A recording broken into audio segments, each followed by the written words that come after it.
to the Check Swing I really hate the way that music ends, just like that. Like it's like loud and all of a sudden quietness. But welcome to the Check Swing podcast, y'all. I am Jay, of course, and of course the star of the show right over there. Where is it? Right over there. My man, Coach Santa, is in the building. We got a special show for y'all today, and I know the NFL season has started today. I get it, I know it. But the show must go on. If I do these shows during the Sixers games and playoff games and all that good stuff, then of course, you know what? We're gonna do it during the NFL season too. But thank you for joining us. Thank you for being with us. We are here, and like I like to start every show, I always start out the show by asking my folks how they doing. So Miguel, sir, how you been, brother? Been well, sir. Been well, sir. Getting used to the now ever-changing Maryland weather. Humidity starting to go down, and the bugs have stopped creeping up the doorstep. So we're good. Starting to feel good outside a little bit. I mean, it felt good. It felt really good this morning here in Philly. It did. It felt here. It felt good here. Then it got a little hot. Yeah. And then it started feeling good again. But my windows are closed and my air is on, so it is what it is. Like I said, we got a special show for you today. We got my man Mike Knox coming in from the BDSR network from Unpopular Review. We got him coming in with his Bet That segment. And if you've been following me for any amount of time, then you know this brother comes in and he does his thing on the bet. So get your pens, get your paper, get your popcorn ready, because he might be giving you some winners for the weekend. And if he does, of course, you got to come back next week and let us know that you won and give us like 20%, 22%, probably 22. But he's going to give us some picks that you might need to make. And then, of course, we're going to have some predictions as well. So without further ado, let me bring in my man, Mike Knox, with the 3 X's, because he is hardcore. Yes. They may not know that yet, but they know it now. 3 X's because he's hardcore. What up, Mike, man? How you been, brother? What's going on, brothers? Thank you for having me, man. It's exciting. Football is back. We're watching the NFL right now. Thus far, my upset and lock of the week, I'm giving it to you now, is upon us. That's right. Not just my winner, not just my lock, but the upset and the lock of the week. We circle the wagons like the Buffalo Bills, and they're already up 7-0. 3 turnovers in this game right now. The over-under, I believe, was 52 in this game. I said, do not touch that, but I definitely would touch the Buffalo Bills to win this game. They're underdogs by 3 in this game, and I figured, hey, it's early. Let's get it started early. Let's give them what they need, and that's the Buffalo Bills winning some money for me and hopefully all y'all. You asked for 22%. I'm cheap. Just give me 10. Well, you give him 10, you give me 22, and you keep the rest of the rest of the pot left. The rest of whatever's left. So we got a few games on the docket today. I'm just going to throw a couple games. I'm going to say, if you don't start with the number one game at all, that's who we're all here representing, the goddamn Philadelphia Eagles, the EAGLES Eagles, baby. Give it to me one more time. The EAGLES. You know the rest. Eagles are favored by 5 in Detroit. Favored by 5. New look Eagles, got a little bit of different design on the logo. Not that much different, just a little bit different. A team that has gone out to Detroit and has had some success and had some failures. Detroit has nothing to lose. Eagles have a lot to prove. Eagles -5. How do you see in that game turn out, Mike? As you just already said, because you're a smart one, and this is the show for the intelligent sports fan, right? Any show I'm a part of, I mean, people are intelligent, so I'm going to keep it honest with you. Listen, the Eagles have had problems with Detroit on opening weeks before, okay? A couple years ago, we went down there, thought we was going to smash them, stack them, and pin them. No Roman Reigns, and look what happened. We had a trouble down there with them. So listen, this is a 5-point game. I'm only touching it because I just can't believe, and I got to go off paper. And so because I'm going off the paper, I'm going to pick the Birds to cover that 5. That's not a homer pick. That's just a be careful pick, right? Because it can go either way in its opening week in the NFL. And listen, there's rules to handicapping, and that's definitely one of them. Be sure what you bet on in that opening week, and definitely be careful this week. But I'm taking the Birds to cover. If you're going to play it, definitely play it and later the points for the Eagles. Now, I'm going to give you this game not because it's one of the good games that you're going to want to watch and then the good teams, but it has an interesting story. It has a good story, okay? Of course, I'm talking about the Browns and the Panthers. The Panthers are actually favored by a point in this game. What do you see in this game going on? This is definitely one of the most intriguing games of the week, and I'm just going to say this right here and right now. This is a do not touch because my money says Baker comes through and gets this win. But my intelligent mind tells me the Browns defense is not that inept, and they're still as good as they were last year, if not better. As long as Cleveland can stick to this running game, they should be okay. There's nothing over here to make me believe in Carolina offensively anywhere. Look, you already got McCaffrey, Mr. I stay injured McCaffrey already. He got cut in practice with cleats to his face. Like, we'll get to this guy now. He's gonna get Carlos Boozer and chip over his own laundry bag and end his season right there as well. But if you're gonna lay it, I say stay away from him. If you're gonna lay it, I'm gonna definitely go ahead and lay the points for the Browns to win that game. Now, here's one that's interesting. Division rivals, division matchup. It can go a very important game in week one. I'm talking about the Raiders at the Chargers. The Chargers are favored by 3.5 in this game. The Raiders kind of got a new look, got some new weapons. How are you seeing this one? How are you feeling this one coming through? I mean, this is a tough one right here. Actually, to me, it's not that tough at all. I'll be honest with you. This is two teams that have both 3 and what you want to call it? The won their last 3 games on opening day. If you're following anything that I'm doing right now with Bet That over at UPRE on Pop Review Entertainment and BDSR Network, where I picked this game, I picked the Chargers. I said right now to be my Super Bowl pick. So I got the Chargers winning this game in Oakland, or as I say, Las Vegas at this point, right? And I got them winning this game outright. Take Los Angeles in the 3. Trust me, I love the Raiders. I'm a big fan of their quarterback, but just not this week right now. I think everything signs point to the Chargers showing who they are, and their defense got better. Shout out to Ding Dong Darren Davis for all the game fans out there.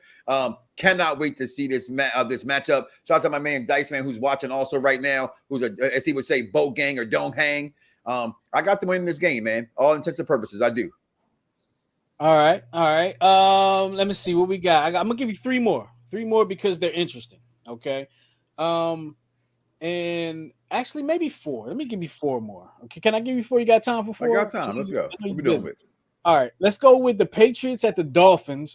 Always an interesting matchup, no matter who the quarterbacks are, who the coaches are. Mm-hmm. Patriots at Dolphins, new look Dolphins, same look Patriots, and I'm not talking about the Tom Brady.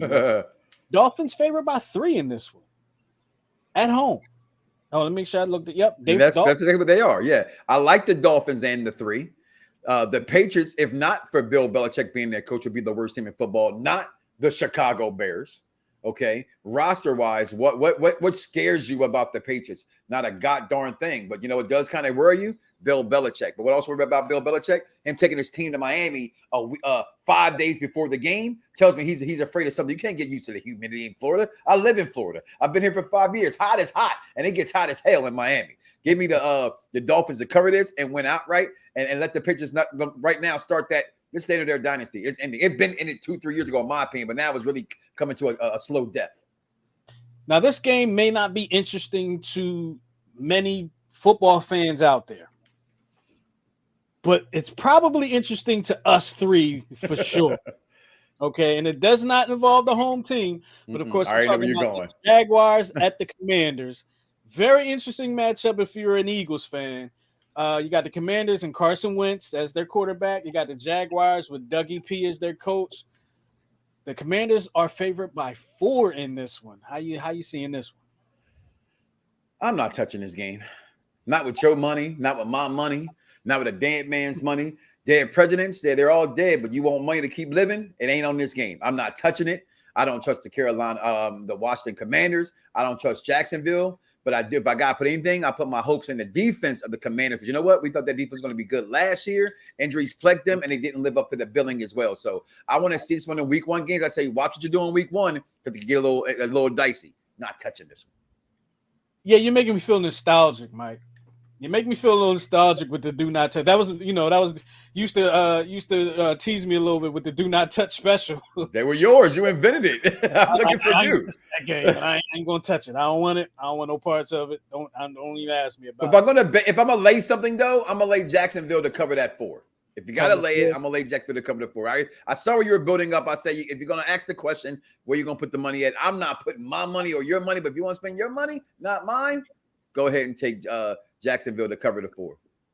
Yeah, that game's going to be interesting because the I almost called them their old name. The Commanders have they rally around one of their teammates that was shot during a robbery, and they probably rally around the fact that nobody's talking about them at all as far as division goes.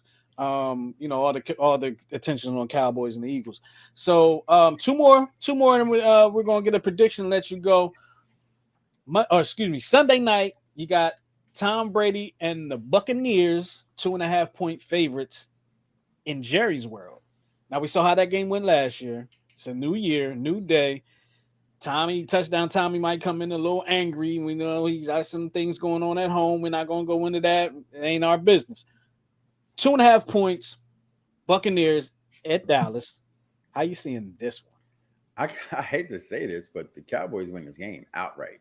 There's a lot of things going on in Tampa Bay that people don't understand. And them right now, one of the things going on in Tampa Bay is they're not the same team they were last year. Not offensively, not defensively. Everything's going to be different there. Everybody's putting everything on Tom Brady because he is the GOAT. But like you said, a lot of things going on at home. I don't think he's here for football anymore. I think he's here, and he made a mistake by coming back. And we're going to see that starting this Sunday, the mistake that was made. 45, I think, right? 45 years old. Yeah, 45. I was making the comment last night. 41.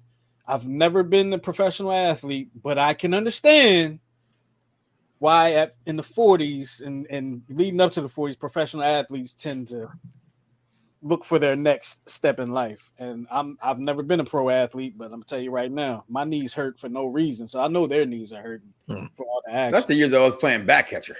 That's what that is. So we got one more game I'm going to give you. This is an interesting one. We got the Broncos going to Seattle. Russell Wilson going back to Seattle to his old team. And the Broncos are favored by 6 in this one. You know what, Mike? Before you even do that, I'm just looking at the lines, right? Yeah. And like I said, I'm feeling nostalgic. What's your number? Well, I guess now it's your number 1 rule. Because number 1 was Peyton Manning. Peyton Manning always covers. Right. Number 2 rule is what? Double-digit leads in the NFL are disrespectful. And there's no double-digit lines. Not a one.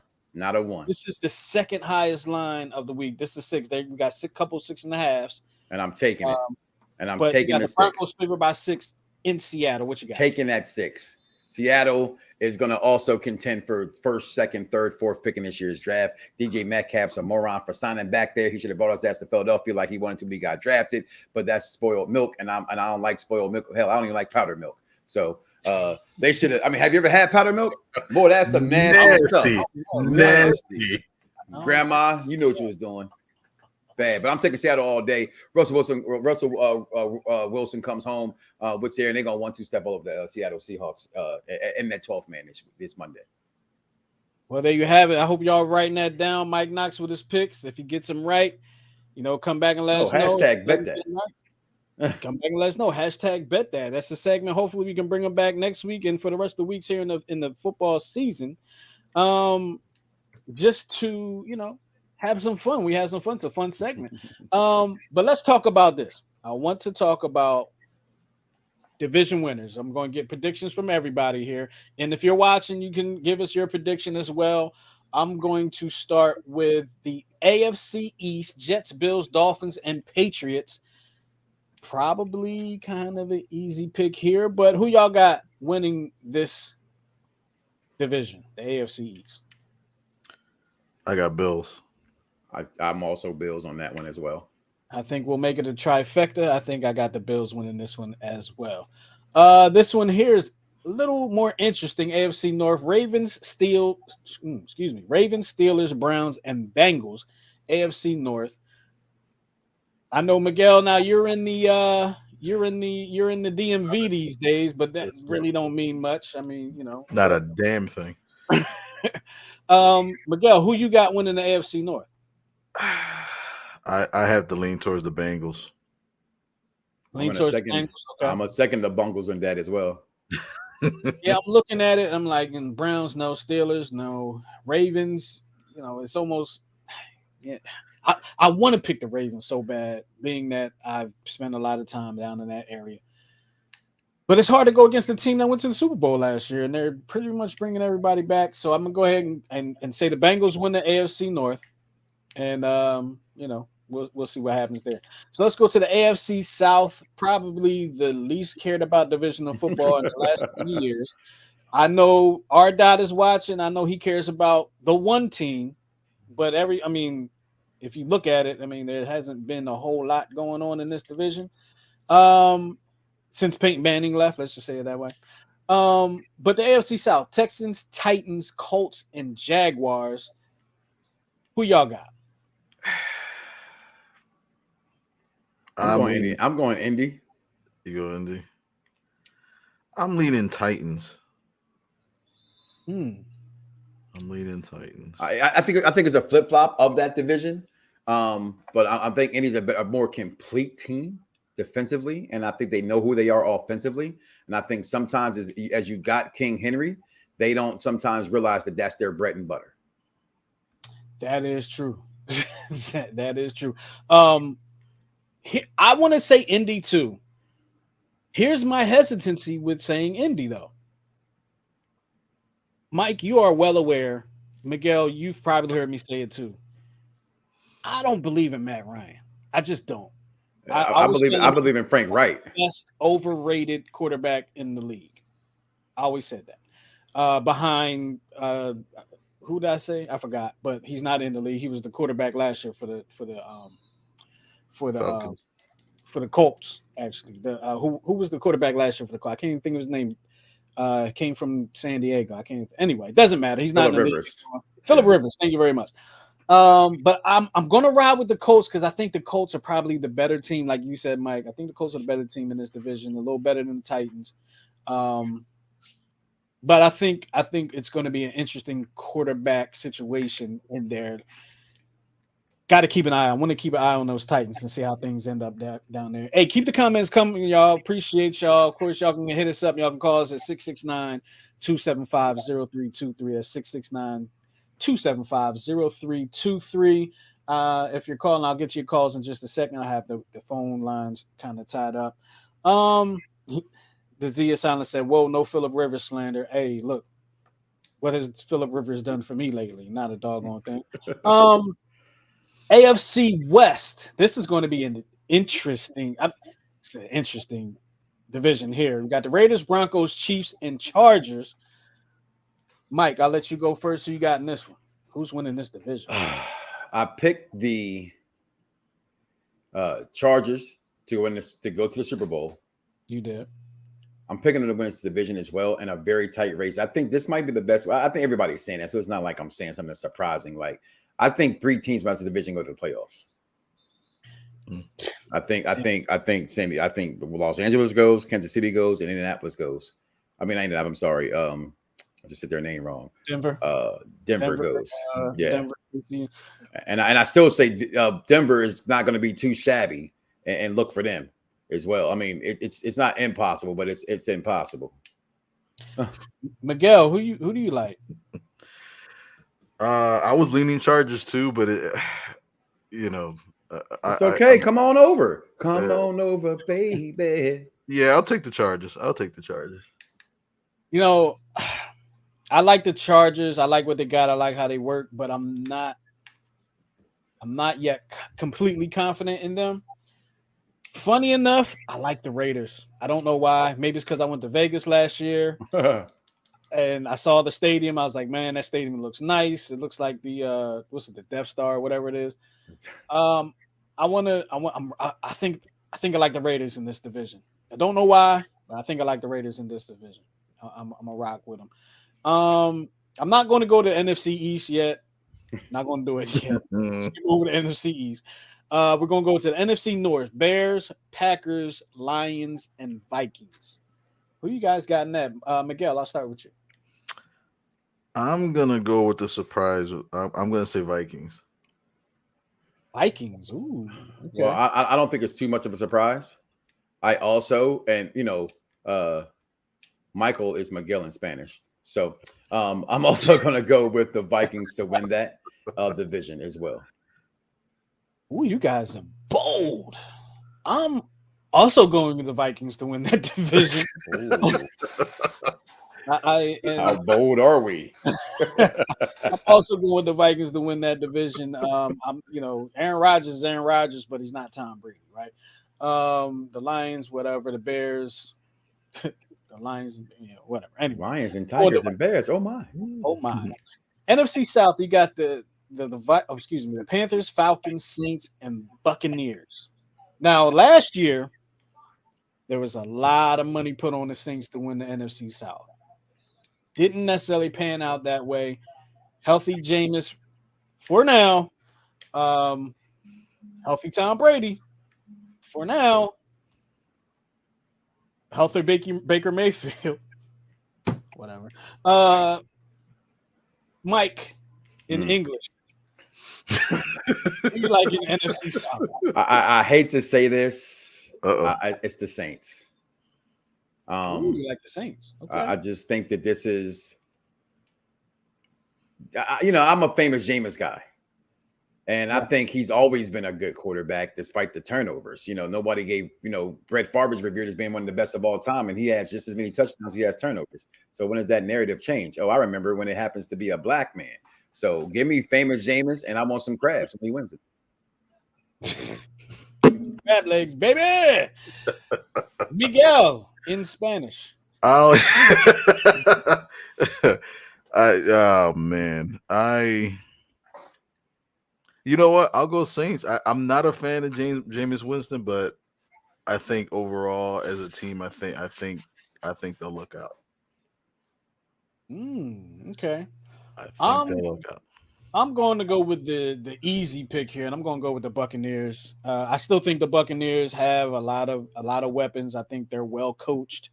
And I think they're just going to thrive this year. I feel like Tom Brady almost has something to prove. I feel like when he ends up not going to a Super Bowl, he comes back even like more ridiculous. I think he's tired of winning Super Bowls. Honestly, I think he's tired. 45 years old. You got a supermodel for a wife. You ain't got to do a damn thing. Why we keep calling her a supermodel? She ain't been super in like 10 years. She's a model now with like 4 kids. She's just an ordinary model. Yeah, she's not Candace Swinepool. She's not JCPenney on the weekend. Yeah, Macy's magazine now. No more Victoria's Secret. I like the Buccaneers, y'all. I like the Buccaneers, and they still got Mike Evans. They still got some weapons out there. I like your boy Ardot is predicting that Jameis Winston will win the MVP. I put that money on there. Put that money on there. You win. That's how you win. Better early. Money on Aaron Rodgers last year preseason and got some money. So put some money on there. NFC West, pretty good division, pretty decent division. Probably not as good as it might have been last year, a couple years ago. But you got the Niners, Cardinals, Rams, and Seahawks. NFC West. A lot of interesting teams. I'll start with Miguel in Espanol. I keep messing that up. I meant Mike in Espanol. But yeah. I'm just gonna call you Miguel because there you go. I thought I got the man all discombobulated, mama. Keep me from being. You got the man all what? I'm telling you. I'm gonna go Rams. You like the Rams? Okay. I like the Rams.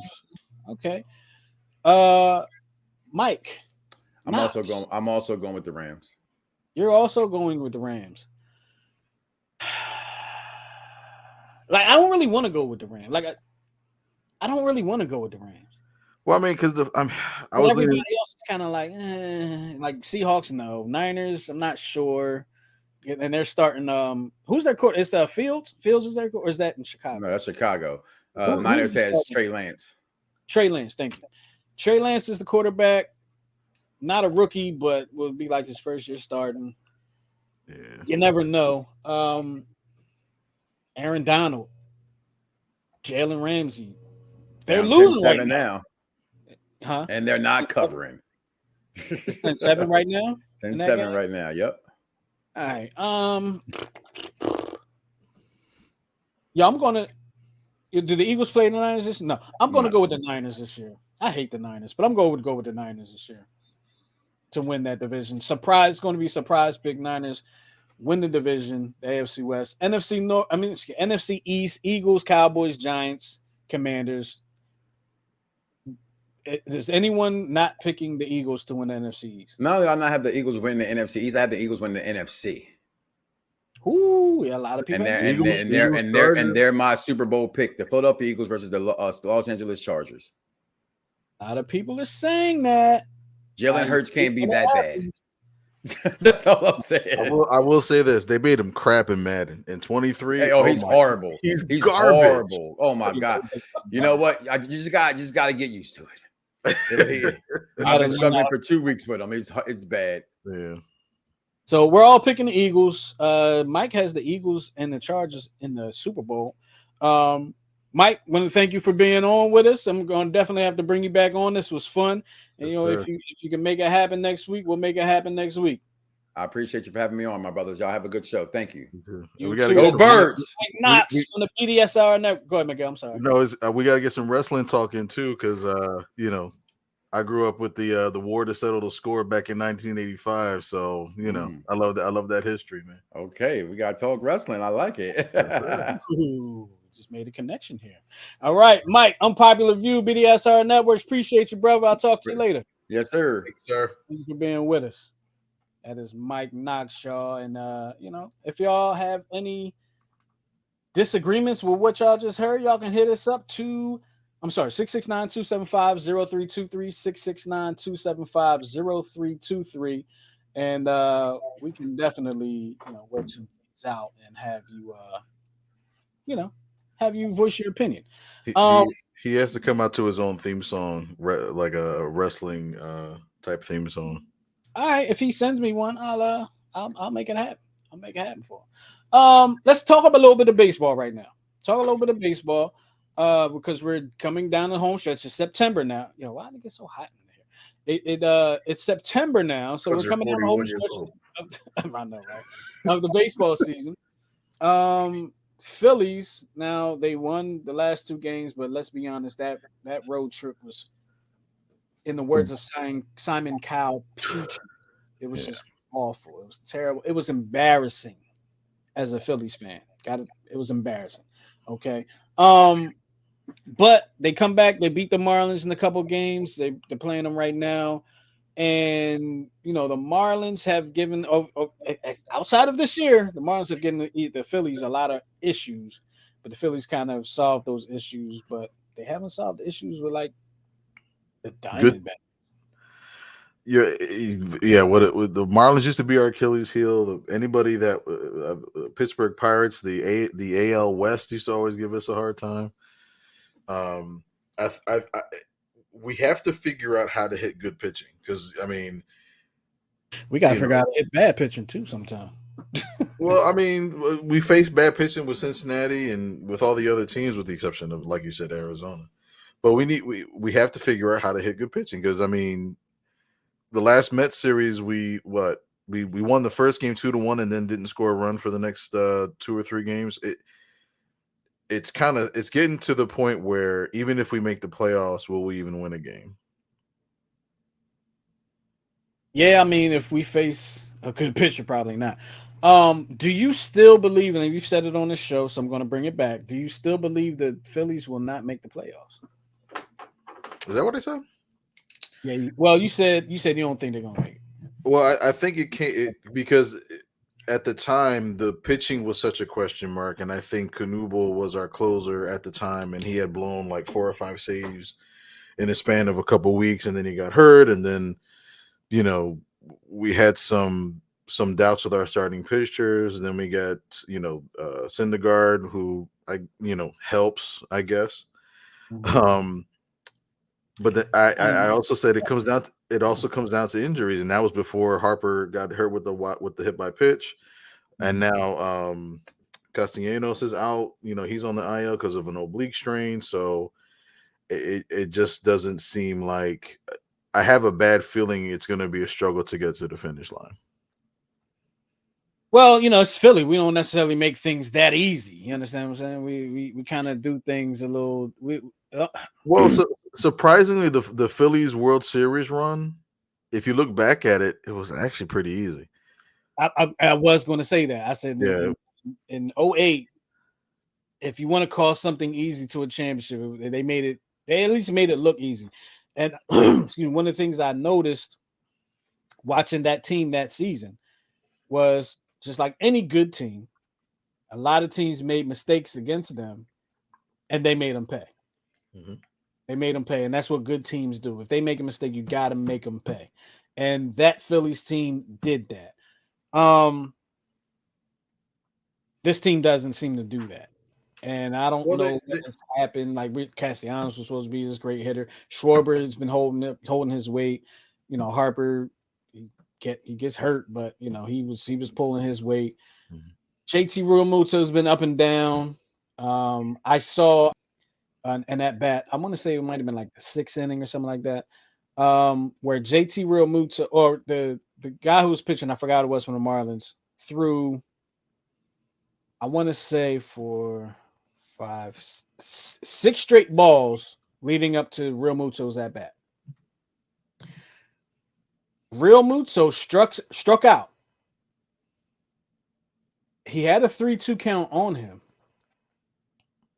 Not one pitch that was thrown to Realmuto, according to the box on the screen, was in the strike zone. Not one. Yeah. Not one. So this guy threw 6, 7, 8, 9, 10, 11, 12 straight balls. And now mind you, sliders are very tough to judge. You don't necessarily know the break. If it's a good slider, if it's coming in the zone and breaks out the zone, it's hard to deal with, especially a righty on righty.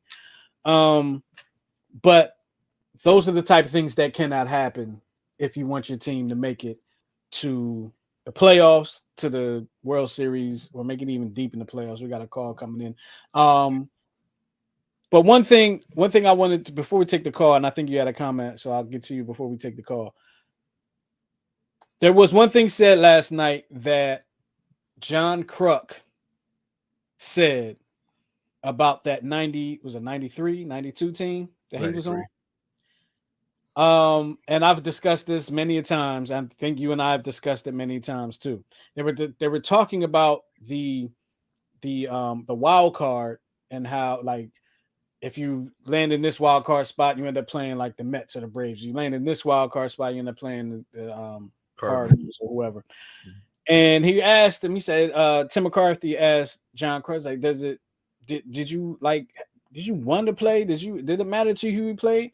And John Kruk said, yeah, absolutely. He said, we didn't want to go to San Francisco. We didn't want to play them because they dominated us all year, and we did well against Atlanta. So he said, yeah, I wanted to play Atlanta. He just kept going. He just kept going. Yeah. Oh, go ahead. No, I remember what on the YouTube there's a Phillies channel that I've subscribed to, and they show like all these historic games. And I remember seeing it was a Sunday afternoon game. I think Tommy Green was pitching, and he gave up like 3 home runs. They got torched on national television. Like it was like 12-4. I was like, I don't want to face this team. I think Schilling pitched the Sunday game, and I think he lost 10-1. So it was yeah, we didn't want to face San Francisco. No, we didn't. But it was funny because we got lucky because San Francisco, what was it? They couldn't beat Atlanta in the 4-game series. No. They had a 4-game series against the Dodgers the last weekend of the season, and they couldn't. It wasn't San Fran and Atlanta. No, they were going head to head in the division because I believe it came down to like the last day, if I remember correctly. Yes. And it was they were both tied at 103 wins, and the Giants, I believe, had to beat the Dodgers. They were out west. It was their last division game, so they couldn't beat the Dodgers. I think they lost that series like 2 out of 3, but they had to sweep. but they had beaten them all year, and then they came up short. If I remember correctly, they came up short against the Dodgers that final weekend, and then Atlanta took care of what they had to take care of. Yes, they did, and the rest is history. But if there was a wild card, we probably would have faced the Giants. Yeah, and history would have been different because we couldn't touch the Giants that year. We just couldn't. Phillies could not touch the Giants that year. Let's move on to another baseball topic. And if you're a fan of baseball, if you're a fan of the game of baseball, then you've heard the term analytics a whole heck of a lot since the movie Moneyball came out, really. And there are some in the Major League Baseball that absolutely live by it, and there are some in Major League Baseball that just can't stand it. And one of the managers, two-time World Series winning manager, 2 times, right? He won with the Cubs, and he just won. He went to the World Series with Tampa Bay against us, but he didn't win. Yeah, so he's 1-1. Actually, I told Mike Knox, who was just on with us, when they signed Maddon, I told him that, I said, you guys are winning the World Series this year. Lock it up. I told him. And he'll if he comes back on, he'll tell you that I told you that. But he's been to the World Series twice. He's won one with the Chicago Cubs a few years back. Mm-hmm. And he has some interesting things to say about, I'm talking about Joe Maddon, has some interesting things to say about analytics. And Miguel, I'll let you dive into that because I know you were producing this one here. Well, he was being interviewed, and Joe Maddon, for those that don't know, was kind of the architect of the use of analytics, especially in his days at Tampa Bay, and then when he moved to Chicago, used it a lot and helped. He had the team to get to the World Series and win, but he had some time to reflect, and he talked about, or he was challenged about analytics, and it's interesting. He has kind of a different take on it. He says, I want all this information. I do. I just don't like the way it's implemented. It gets to the point where the pregame is a meeting every day, and it's an elongated meeting, and players don't need all this information, quite frankly. They need nuggets. They don't need dissertations. And to kind of summarize it, he compares it to like teachers coming in and teaching physics every day before they go out and try to figure out how to play baseball. And I think this kind of jives to what you and I have been talking about in regards to the argument about analytics and its use. I recall like going to a couple of Phillies games, and I remember looking into the dugout and seeing Joe Girardi when he's on sitting where, the coaches normally sit, and there's literally I want to say like 7 or 8 pages that are spread out. And he's not the only manager, but you see this kind of across the league. There's like diagrams, and you see colored, sections, red highlight, neon highlight, different scenarios, different situations. And again, with analytics, analytics has technically been around since the beginning of time. Numbers have always been, you've always had statistics, but what Joe Maddon was kind of alluding to was that now it got to the point where these analytical teams or representatives would actually be in the dugouts dictating how to manage based on the numbers. You know what I mean? And that's where he's saying this is kind of becoming intrusive. It's like, this isn't like robotics or statistics. At the end of the day, managers still have to manage, and sometimes it is based on feel. And you and I both, because both of us have been head coaches, our head coaches, you remember when we won our first championship at MSI, right? I do. Analytics told us, based on our pitcher and his pitch count, we should have taken him out. But I walked out to the mound, and I looked him in the eyes like, listen, I got a decision to make. He's like, I want this guy. He's like, I want this guy. I'm gonna win now. You know what I'm talking about. Mm-hmm. That's a feel sort of thing, because he got into it. I mean, it was 4. It was a close game. Then we got a break, and it was 4-3. We were only up by 1 run, and I'm like, you know what? You're my guy. Let's get this done. struck him out 2 pitches later. You know what I mean? Analytics doesn't take into account feel and emotion and tempo and you know what I mean? Absolutely. You know, analytics to me, the way it's used and implemented has taken away the game. You don't see the steal anymore. You don't see the bunt. Although I think there's a breaking point where now I think they're slowly trying to bring it back in because they're starting to see it's a little more exciting than waiting for the 3-run home run that never comes. You know what I mean? I think the game will do itself more justice if you go based on feel versus these algorithms and stuff like that.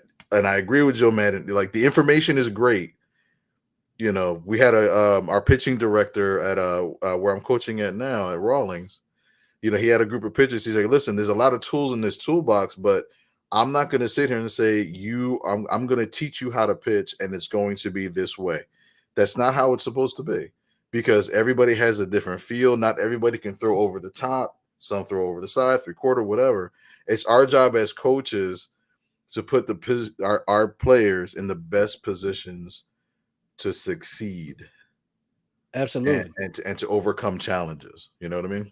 You know, when you were just actually talking what you were saying, it kind of dawned on me like what having an analytics person around is kind of equivalent to in like high school. Tell me if you agree with me. Uh-oh. Having an analytics person try to dictate how you manage is like having a parent who never comes to a practice tell you what you should be doing with your team. Would you agree with that? Absolutely. Because again, with the analytical, you know, I always go back to this because it's so absurd. You know, I remember hearing on one of the local Philly shows, you know, a guy came on and tried to justify the fact that Dave Hollins was a better option to win games than Mike Schmidt was. Not taking into account the home runs, the gold gloves, the defensive plays that Mike Schmidt could have gotten to that Dave Hollins couldn't have got to. But even me speaking that into the atmosphere sounds so absurd. Mm-hmm. They're going to say that, like, you know, I'm sure there's probably somebody out there that's saying, you know what, Pat Mahomes is a great quarterback, but, you know, Alex Smith, you know, is better overall, even though such and such has already won a Super Bowl. Like that's what analytics is. It gives you a tool to create your own lie. You know what I mean? Because you can make it sound however you want. True. You know, because you sit with an analytical person, it's like, well, wait a minute. Well, how did you get the runners for first and second? Like, how do you move them over into scoring position? Oh, well, you just hit a home run or you walk. It's like, what about a bunt? Oh, we don't do bunts because outs are bad. You don't take any opportunity. Double steal, absolutely not, because the you know statistic shows that it's too risky and to get an out with a double steal. It's like I got the 2 fastest players on the earth here. I'm gonna double steal. You know what I mean? That's a feel thing. Absolutely. Man, I lost my train of thought. But with I don't know, with analytics, man, you know, it's a touchy thing for me because I remember when I was coaching at not the current facility where I coach now, but another place a few years back prior to the pandemic. There was a coach that they had me helping out. And I've told you this story before. The cocaine cowboy. Not talking about him. Okay. I'm not talking about him. I apologize. But the coach that I was helping out when I got to the practice, I'll tell the whole story. When I got to the practice, they had already started, and I had to walk across this field to get to the baseball field. So I'm walking across the field and I'm looking and I'm like, something don't look right, right? So I walk and I'm walking up, and then I see the coach does not have any shoes or socks on a baseball field. So I'm like, okay, okay. You could just imagine where my mind went there. Um, and then he left because he had been drinking or whatever. You could smell the beer on him. He went fishing that day, and he had been drinking all day. So he left. He was like, "Yeah, you got it. Boom, you got it, coach. I'm leaving." Okay, cool. Let's do BP. You know how I do BP. You've coached me for a long time. Bunt two, then we swing it. And I tell him bunt two, and he's like, "Coach, we don't do that." I said, "What you mean you don't do that? We don't bunt. Why not?" Coach said bunts for wussies. Oh, really? Okay, well, y'all gonna be wussies today while I'm here. Y'all gonna y'all gonna bunt. All right, y'all need to practice on this bunt. It's a skill set that you should really have in your arsenal. But I mean that's kind of the mindset with analytics, and then like you want guys to hit the home run that may not be home run hitters, right? You may have a guy hit a home run that's not a home run hitter. Now that's a whole nother. Now that guy tries to hit home runs all the time. Now, I always fear when guys hit home runs that really are not home run hitters because now they think they can do it. They try to lift the ball anyway. But that's what analytics does. It just kind of changes the game and takes you away from doing things in this particular game that could keep you from scoring because you don't want to take a risk. Like that's one of the more fun aspects of baseball is taking the risk. You Right? take a risk when you throw a pitch because you're trying to throw a strike. You're trying to get the batter out. There's a risk. There's high risk and low risk situations, but it's like this whole base to base thing. It's for the fishes. The best line in this article that Joe Maddon was quoted as saying, he said, "People want to tell you how to build a watch. I just need to know what the damn time is." Right. I like that. You know what I mean? It's like I like that part. yeah. Damn, this show went fast. I just saw what time it is. We try to keep it to an hour. We don't, and I think we went like an hour and a half last week. But Yeah, we did. Let's talk about this because you put this in last week's show, and we didn't really I don't think we got a chance to touch on it. I think we talked about it more so after the show and post show. But Angel Hernandez, who is pretty much donning the title of worst umpire ever. He wears it proudly. And it seems like he does. Like it's like I'm going to continue to be terrible because now you know my name. But it says he lost his World Series spot in 2018 because of the bag. He had 3 overturned calls in the ALDS of that season. Now, you sent me a compilation of some of his terrible calls. Some of his best work. Yeah, some of his best work. I'll let you get that together, but I'll be honest with you, and I know I'm way further away than he is. I got a couple of those calls wrong too. I ain't even gonna lie, I got a couple of them wrong too. And then when I saw the replays, I was like, "Oh, good God!" You want to umpire. You can put them up. You can put them up. So here we go. Here. So I think the now that one, the catcher lost him that strike. Yeah, the catcher lost him that strike. But I think the big deal in all this is that it's one thing when there's blatant discrimination. That's one of the calls that was overturned. When you have so many calls over so the 3 calls that they're talking about were in the same game. Right.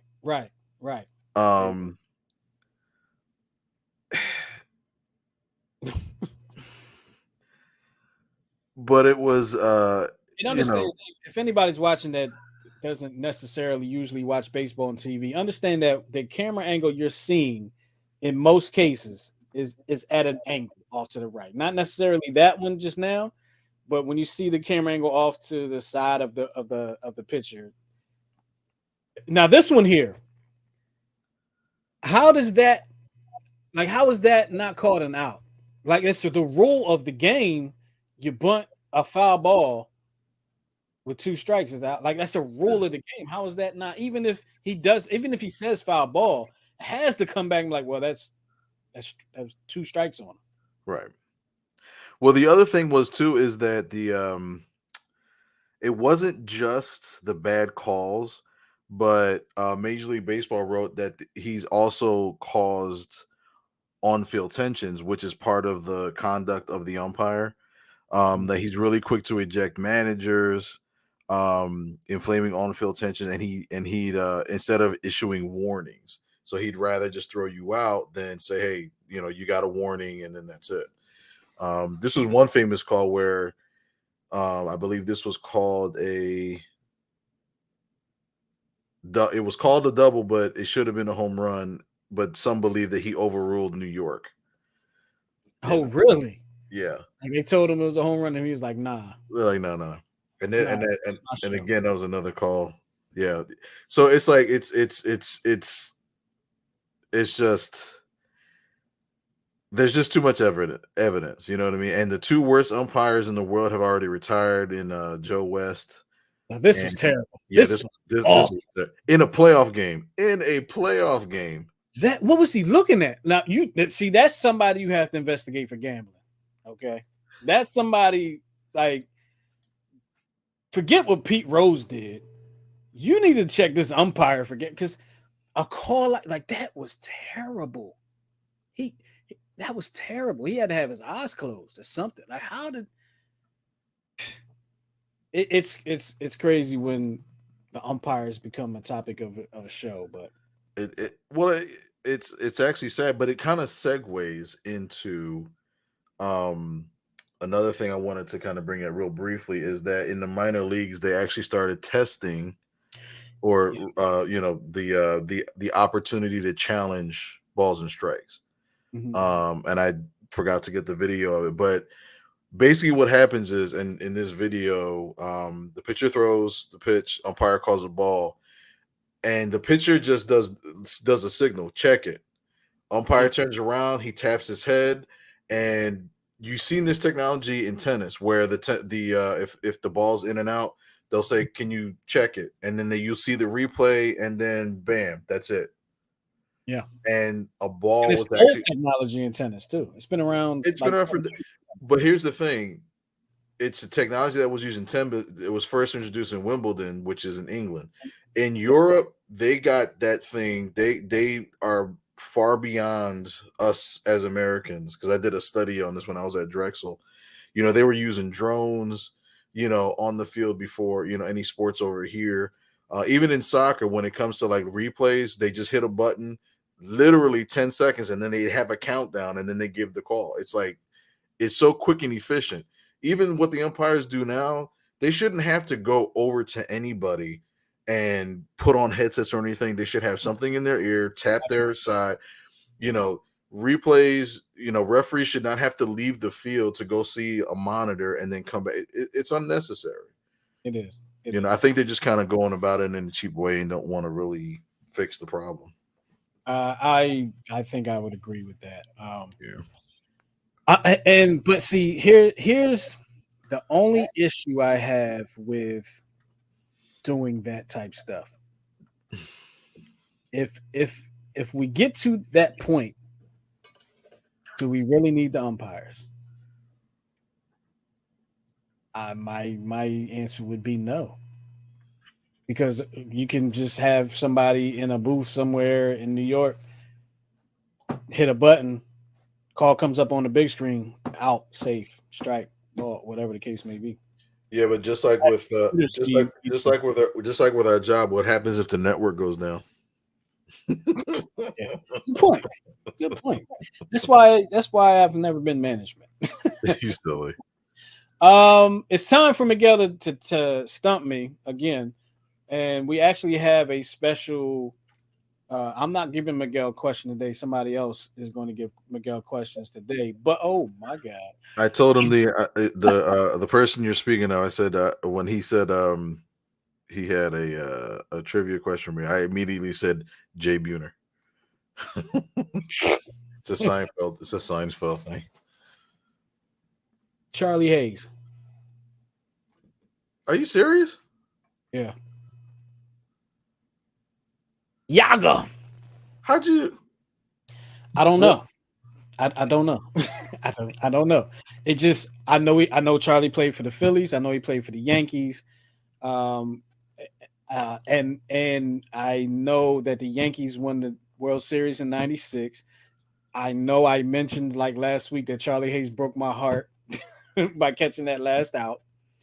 Um, I don't know. I just Charlie Hayes. I just you know. That was the quickest guess on this show. Like we got to go back and check. That has to be your absolute quickest guess. It might have been. Oh, and right there in the middle is when he caught that ball in the World Series. Yeah, I did that one for you. Oh, really? Thanks a Yeah. lot. Thanks a lot. Well, You we know, have a go ahead, huh? Juan Pierre was your second fastest, I think. Because Was you saw his number, and then Marlins, you're like Juan Pierre. It's like, oh, whatever. to run base like Juan Pierre. So now we have a caller. Hold on, let me unmute him real quick. You had him on hold all this time. Well, he told me to wait until the end. Don't put him on until the end. Okay. He was just getting called, calling and get everything ready, get everything intact. We got R Dot is in the building. R Dot, what's going on, brother? Gentlemen, how y'all doing this evening? Another great show tonight, man. Huge shout out to Mike Knox. Yes, sir. And Sports Show and Radio. I missed that guy. Well, appreciate it, man. And I hope you told all your people to check us out tonight because we can sure use the attention. I always do. Always. But you have a special question for Miguel. And I'm going to pick my feet up off the floor and allow you to ask that question. My feet are is the answer Brian Jordan? Yo, before we started, before we get into I'm that, sorry. Before we get into that, I was thinking about the WAR stat, right? This is not about Brian Jordan or anything like that, but I was thinking about the WAR stat, right? And the WAR stat is what? Wins over replacement, which means wins above replacement. Yeah, wins above replacement. Excuse me, and that means that your likelihood to win with you in the game as opposed to your replacement, right? Mm-hmm. But doesn't it make sense that any starter's WAR is going to be higher than their backup? Because when you were talking about Mike Schmidt and Dave Hollins there, I was going to ask you what was Dave Hollins' WAR and what was Mike Schmidt's WAR. But the stat that was used wasn't WAR. I can't remember what the stat. It was some sort of like it was something a little deeper that was kind of like an alternative stat. I got to see what. I mean, we don't have to get into it, but I was just thinking like wins above replacement. Well, your wins above replacement better be better than the guy that you're starting above. Right. I'm just saying, like it just makes sense to me. But I don't know, who am I? R Dot, you got a special question for Coach Santa over here. What you got? Yeah, man, I've seen him stump you many a day, so I said I want to try my hand at something the great Miguel.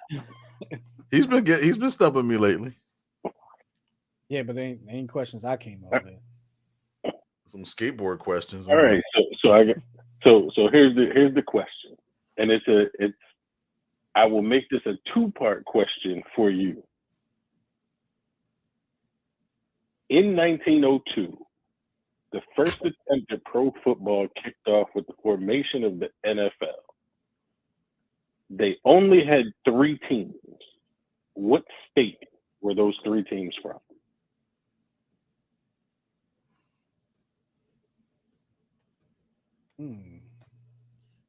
Well, let's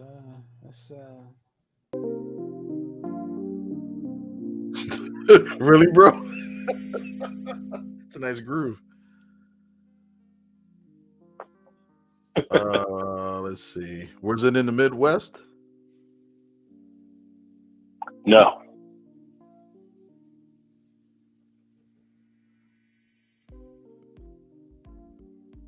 I do not know. Yo, this music is throwing me off. What'd you say? This music is throwing me off. Yeah. And Justin got this part of the question right immediately. Yeah, I can't think of those 3 teams. I'll take a guess and say I'll say Pennsylvania, but I know I'm probably off. It is Pennsylvania. It is Pennsylvania. So, second part of the question is, how I feel. can you name the 3 teams? Would one of them be the Frankfurt Yellow Jackets? That's the team I was thinking of earlier. The Frankfurt Yellow Jackets. That's the team I couldn't. Is that one of the incorrect? Now the other two. Oh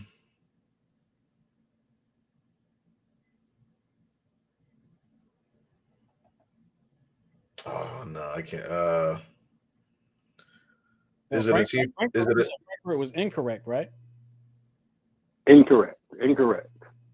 Okay, incorrect. Okay. Pittsburgh. Is it a team based in Harrisburg or Pittsburgh? Pittsburgh is on the right track. Pittsburgh is a team. It is not the Steelers. Right. I know it's not the Steelers. They came after 33. I can't think of the 3 teams. No, I would think Yellow Jackets. You're going to be the kind of 3 mad teams are the Pittsburgh Stars, the Philadelphia Athletics, and the Philadelphia Phillies. How about that? How many years did the league last more than a year? Or? Just 1902. Just 1902. Gotcha. Yeah. I got the state right, so I got partial credit. A question from R. Dot there. We might have to implement that in the show. Not a problem. Get R. Dot to ask us a question at the end of the show. I gotta go back. I gotta start reading back on my my pre-World War I history.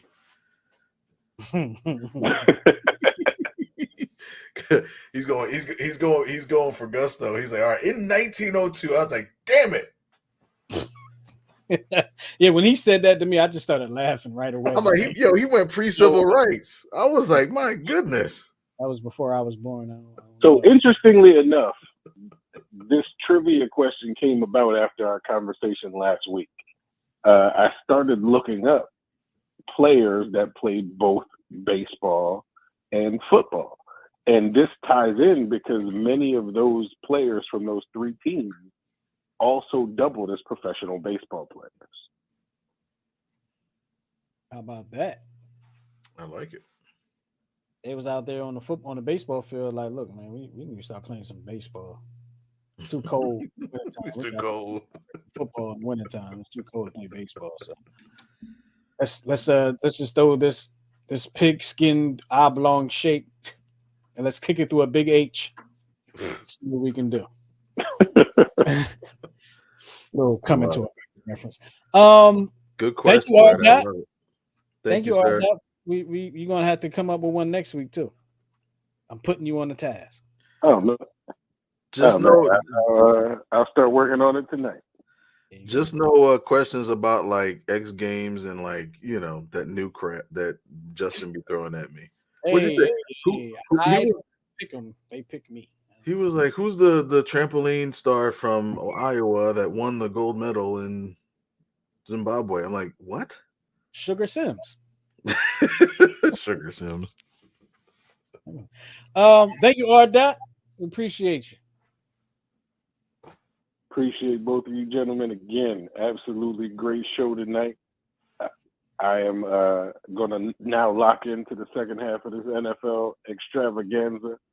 The Bills and the Rams. It's been a great game so far. Tied 10-10 at the half if you haven't watched it. But get locked in now that the show's over. You just reminded half of our listening and viewing audience that the game is on and they all just left. Who do you got tonight? I took the Rams, but I took them on a teaser at plus 8.5. Damn. You might be in good shape. I need one of them kind of junk. God damn. Plus 8.5? Sheesh. All right, cool. Well, yeah. Let me get $1 when you get that. R. Appreciate you, brother. We'll talk to you next time. Yeah, have a good one, fellas. Take See care, you, bro. Go ahead, Harry, mute it before before it, just in case he hangs up. But look, we're gonna get up out of here, man. Any last words, Miguel, before we take 2 steps to the rear, get the heck up out of here? No, listen. I don't need to know how the watch is built. I just need to know the damn time. There you go. I like that. I like That's that. I like that. That's gonna be my first tattoo I ever get. That's what it's gonna say. Man, that's gonna be it's gonna be painful. Whole paragraph. With that being said, look, I just want to say one thing, man. You know, out here in this world can be cruel. This world can deal you a bad hand, or it can deal you a good hand. But either way, no matter how people treat you, make sure you treat people good, man. Treat people good, because you got to look in the mirror and know what you've done to people and what you have how you have made people feel. So even if somebody is not a good person to you, be a good person to them, because guess who looks stupid? Not you, because you're the good person. With that being said, we're getting up out of here. Appreciate y'all for checking us here on the Check Swing Podcast. We will be back next Thursday. Yeah, right? Yeah, Thursday. We'll be back next Thursday with some more fun stuff that we're going to do. We love y'all for loving us. We out of here. Peace.